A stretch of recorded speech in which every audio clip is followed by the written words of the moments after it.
Everyone good? Yep, all good. Alright, welcome back to another video, everybody. We have one topic. We have a couple PowerHouse. If you want to introduce ourselves, Justin, if you want to start. What's up? I'm Justin here at EV Access. How many cars do you have? Just under 200. Tony? I'm Tony out of Louisville, Kentucky. I have 20 vehicles. I'm Steven. I'm from New Jersey, New York, and Florida. I have 300 cars. And then I'm Max. As everybody knows, I have about 62 cars right now.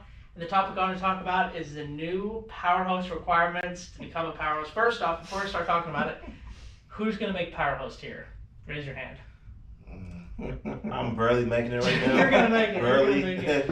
But everybody else, we went to the PowerHouse Summit, the three of us did, and I talked to, probably 60, 70 PowerHouse. I met maybe 2 people that are going to make it. It's crazy. What do you guys think about it? I only met one. You met one? I forgot what's his name. What's his name? He's lying. But he was only one.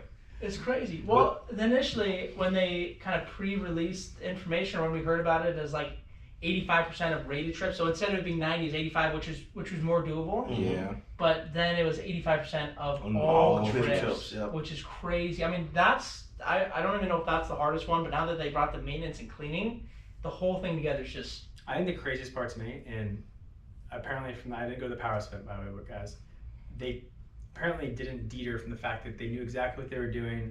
They know exactly what, like this is exactly how it should be. We planned this out for months. And then I talked to Turo, so I'm not going to throw on the bus. They all openly said that Turo knows they released it too early. They're having a bunch of negative feedback. They're trying to course correct. They're going to give all these exemptions. And then they go to this stupid PowerHouse event where they are supposed to be honest and moving forward and maybe acknowledge mistakes and figure out how to make a path forward. And they just don't even mention it. They just say they're doing it all right. And everybody knows they're just not. They're just not doing it right. Yeah, it's crazy. Well, and the person, I talked to somebody at Turo at the event, and they said that they're still going to work with people that lose their power host. So all of us are going to lose except for probably Tony.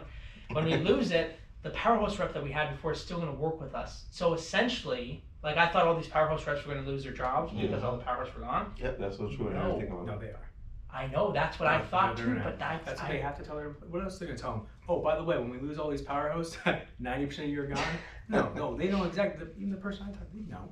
Really? They're not I don't stupid. know. I They're talked getting, to somebody. some of them are getting reassigned different tasks. That's what I They're heard. going to start moving stuff around, but like you're telling me you're going to lose. Like the person I said, he said 1% of his current people he works with, which probably means one person, Yeah. is going to be a power host. That's What is his crazy. job then? That's crazy. Yeah. What is How his many job? how many PowerHouse do you think there was yesterday? There's, power like I think they- 700-800 I think they said that Like 300, nationwide. at that event. Yeah. Dude, that thing So is how many? There's a lot. 300-400. No, I think nationwide the number is like There's 6,000. There's almost 7,000 pounds. Yeah, I remember I was told 7,000. They initially thought, and this was the game plan. Like I'm not gonna throw it this bus. Their game plan was to cut away 60% of those. That's what they wanted. That's what they're That's gonna what land they at 2,000 wanted is out what of they it. think. Yeah, they wanted that. But that's not now the issue is that they're gonna have, if they change nothing, if they don't admit, it's okay to admit that you messed up. Yep. You came out too early, right? Mhm. Fix it. Create a solution. You can't create a solution unless you know your current thing is wrong, right? And get to your 40% number, but be transparent. Like, hey, our goal was to better provide for these 40% of the hosts, and not say that, oh, we're gonna make these exemptions, because then what are you actually doing? You're not actually making a new system. You're just working with what you guys go. Yeah, what's hard about it is I think it's harder for bigger hosts. The bigger you get, the harder it is. Correct. Yeah. And that's easy to look at because anybody with like 100 plus cars, like I didn't meet a single person with 100 plus cars making it. Like Imagine that electric cars too. It's so much even, harder it's with even electric worse. cars. The people that are smaller though, I talked to a couple that were smaller that were making it. Bigger ones, absolutely not. The biggest in the world, there's no way. It's impossible. It's impossible. I don't think I was told they have to manually input their ended trips right now. I told you about that. Like how that's how it shows that you guys haven't figured out your PowerHouse settings because your metrics have to be manually inputted at the very end if they don't rate the trip. My guess is the smaller the host you are, the less likely you've been batched in with your unrated trips. Because like it's not showing all of your trips yet. Because I guarantee they're focusing on like, every 50 or whatever the number is to get that. But like the fact that they manually batch those in still is ridiculous. It's crazy. I don't know why they don't have an automated system. Not that it matters. I mean, for long we're not gonna have to worry about that in about 2 months. Yeah. Literally. It doesn't really change much though. No. They were saying it was going to impact us. Like our account hasn't I changed. thought it changed. Well, obviously you lose your windshield, you lose your tires, Yeah. and then I've just heard a little bit of talk about bookings. But then again, if you go from 7,000 PowerHouse to 7. like 7. That's probably it's I gonna told be you in a 1% circle with of 7 the people people. around Andre next year. That's great. But I'm the Andre smallest at the one. event was like dead set on it. Like he was like he just like saw the vision. And I mean nobody in the room could feel it with him. Yeah.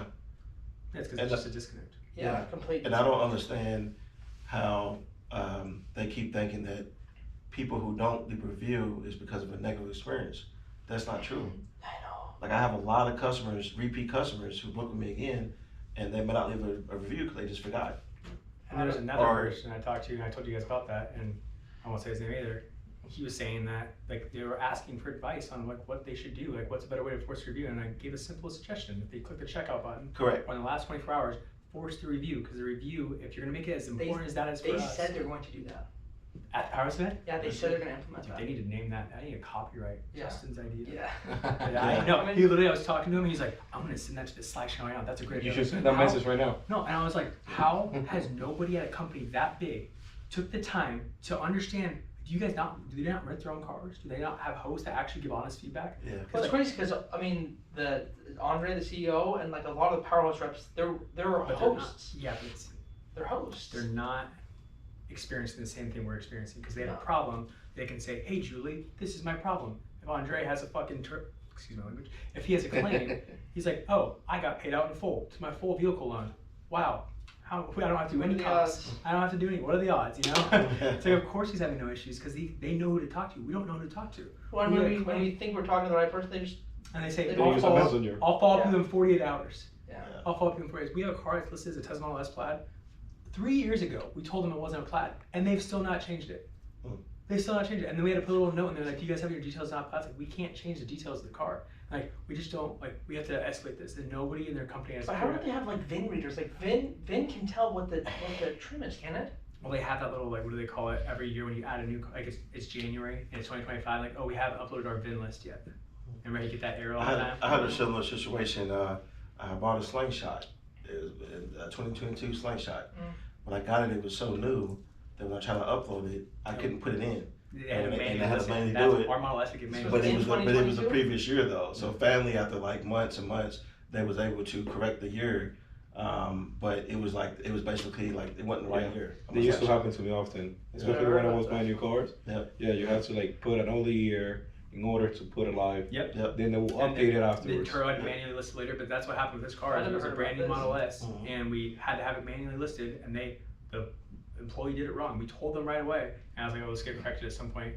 Guess we will complain that it's not a Plaid, even though we say it's not a Plaid. Same happens And with the- your guys' trucks though Yeah, too. it happened before that 50 Lightnings because they were so new. The same thing happened, this last year. Wow. And they won't fix it. And it's like, how hard is it to have systems in place to edit the details? Yeah. Like, I've seen what their backend system looks. It's not that freaking hard. It looks like it's in the 1970s. They still haven't figured out how to build a good backend. That's a different question. Yeah. But how can you not just have one person go in there? How can Sam? They can't do anything, but why don't you give you access to actually edit stuff? Yeah. I know. And you know what's crazy? Somebody brought up, this was a good point. I thought delivery fees are maxed out at 120. Mm-hmm. Let us know whatever. Yeah. Well, and then even the They should- pricing for a car, like everything's governed. I don't know why they wouldn't give us like free access to do whatever we want with it. Correct. Like I remember that guy that asked that question. Yeah. I think he was in New York. Or New Dustin. Jersey. Dustin. Yeah. It's like So charge your car they too. should give us the option to charge whatever price you want for delivery. Yeah. I Should be a agree. cap. I don't know how they're